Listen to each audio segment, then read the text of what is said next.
Hey guys, Fire here with another Season 4 preview video, and this time I'm going to be running through the new Trinket system. So in case you guys haven't been following the changes, there's now an additional slot in your inventory where I'm showing you now on screen that can hold a trinket. So there are 3 types of trinkets which all have different effects. They're free, and at level 1 you get to decide which one you want to take. So once you've decided which trinket you want to take, you can also upgrade them to enhance their effects. Now each trinket can be upgraded twice, and the first one will automatically happen at level 9.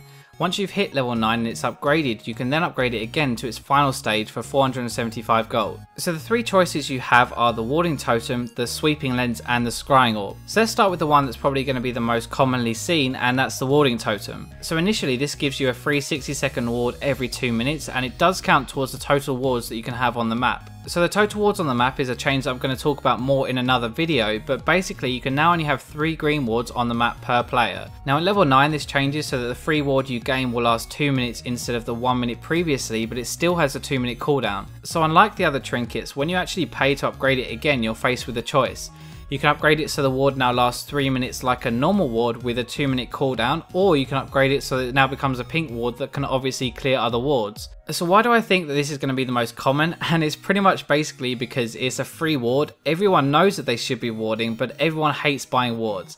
It also means for laners that you don't necessarily have to buy as many wards, but if you do, then you can cover pretty much every way that the enemy can come from. So the second choice is a Sweeping Lens, and it pretty much works like an oracle's, revealing traps and wards in a small radius around you. Now at level 1 it's a 180-second cooldown, a pretty small radius, and it only lasts for 4 seconds, which is just enough time to kill a ward. So this means that you literally have to be on top of the ward before you use it, and it's only really useful when you already know where the enemy wards are. Now at level 9 though, it does become a lot more useful because it now reveals a medium radius. It lasts 6 seconds, which means you have plenty of time to clear, but probably the biggest thing is now that the cooldown is halved to 90 seconds, so it's not as punishing if you take a guess as to where the enemy wards are. So finally when you pay to upgrade it, it pretty much stays the same, except for it now reveals enemy units as well as wards and traps. Now I actually think this trinket is pretty cool, but to be honest, the way that it drastically improves at level 9 means that it's pretty much useless for laners, and so in that case it's probably going to be taken by supports and junglers. Now finally then, the last choice is the Scrying Orb, and this is really replacing the Summoner spell CV. So at level 1 you have to be pretty close to the area that you want to reveal, and it's only going to show it for a second.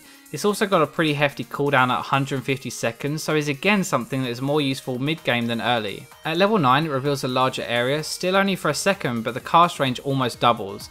The final upgrade is actually where this trinket becomes really good because it adds even more range, but more importantly it's now only a 90-second cooldown. So the reason I've introduced this and the reason it's so useful is to stop teams just camping somewhere and forcing you to face check, and it's also really good when you need to ward, as you can orb in front of you, check no one is waiting there, and then go and do it. So my predictions then for how these trinkets are going to be used mid-game is you'll most likely see the AD mid and top using the Warding Totems, and then the jungler and support will have both the orb and lens between them. Okay, so that pretty much wraps up my breakdown of the new trinket system, and I hope you guys now understand exactly how it works and what to expect. Now coming into Season 4, I obviously want to give you guys the content you want to see, so if there's anything else to do with Season 4 that you really want to explain, please let me know in the comments below and I'll do my best to cover it. Now as always, please do like and subscribe to the video, go like my Facebook, follow me on Twitter, and I'll catch you in my next video.